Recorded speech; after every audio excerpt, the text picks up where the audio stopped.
Assalomu alaykum. Bugungi video darsimizda asosiy vosita va tovar moddiy zaxiralarini sotib olingan holatda kirim qilishda bo'lgan o'zgarishlarni ko'rib o'tamiz. Birinchi o'zgarish g'azna mijoz qismida invoice hujjat bo'limi yaratilgan.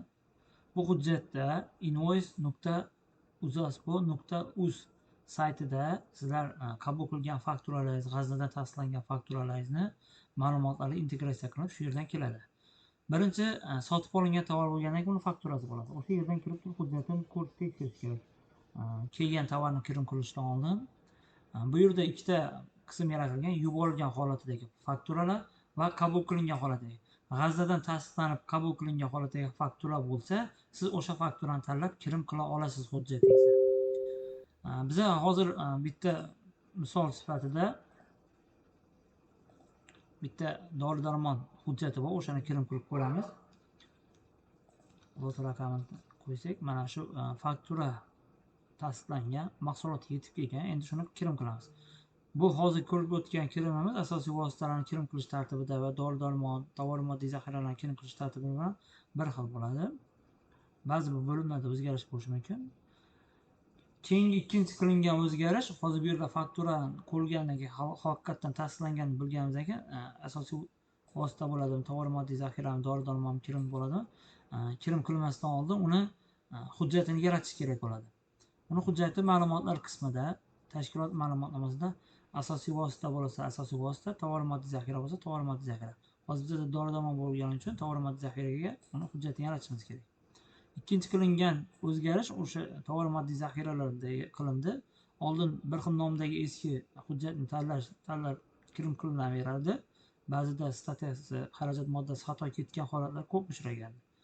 Shuning uchun hozir yangi hujjat yaratish kerak. Yangi hujjat yaratgandan keyin invoice, o'sha biza qabul qilib tasdiqlagan invoice hujjatini tanlab turib qilinadi. Lot raqamini yozib olsangiz, fakturadagi o'sha lot raqami bo'yicha qidirib topishingiz mumkin. Hujjat tanlanadi. Hujjatni nomlanishini ham mana shu o'zi fakturada qanday tartibda kodlari bilan kelgan bo'lsa, o'sha ma'lumotlar barchasi integratsiya qilingan. O'sha yerdan ko'rib turib tanlashingiz mumkin. Mana nomlanishdan chiqadi hammasi. Tartib raqamini deb qo'yamiz. Xo'p, o'lchov birligi donada. Xarajat moddasi 42.411. Bu dori-darmon aktiv qilinadi. Ana shu tartibda kirim qilmoqchi bo'lgan hujjatingizni yaratib saqlash qilingandan keyin kirim qilish joyida o'sha hujjat ko'rinadi. Endi hujjatimizni kirim qilib olamiz.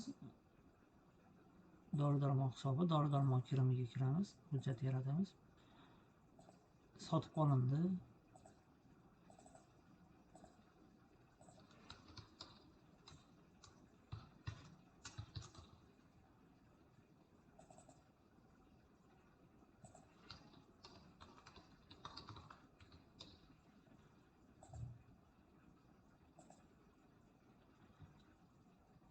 Hop, buni shartnoma qismidan ma'lumotni bu yerda olsak ham bo'ladi.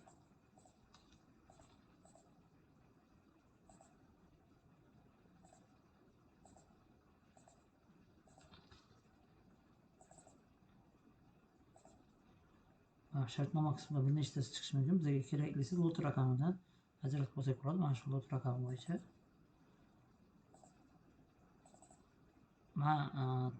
dori-darmon kirimida mana shu shartnoma tanlagandan keyin shartnoma bo'yicha invoice hujjati so'raydi. Asosiy vositadan xuddi shunaqa, tovar moddiy zaxiralar kirimidan xuddi shunaqa tartibda bo'ladi. Invoice hujjatini ochganimizda tasdiqlangan invoice hujjati bo'lsa, o'sha shartnoma tegishli bo'lsa ko'rsatadi. Bizga tegishlisi mana shu lot raqami bo'yicha lot raqamini yozsak, ma'lumot chiqadi mana shu.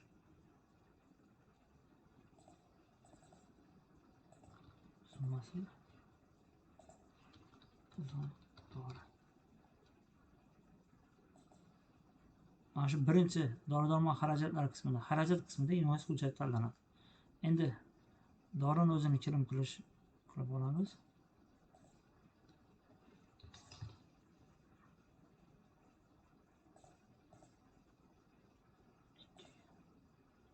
Xo'p, o'zi faktura idsi bo'yicha biz boya hujjatni yaratdik, o'zi o'sha tegishli faktura bo'yicha hujjatni o'zi chiqarib beradi. Bir nechta dorini olgan bo'lsangiz, bitta fakturada o'zi bir nechta hujjatlarni yaratasiz. Shu bo'yicha bir nechtasini tanlab kirim qilsangiz bo'ladi. Hozir bizda bitta olingan, shu bo'yicha kirim qilamiz.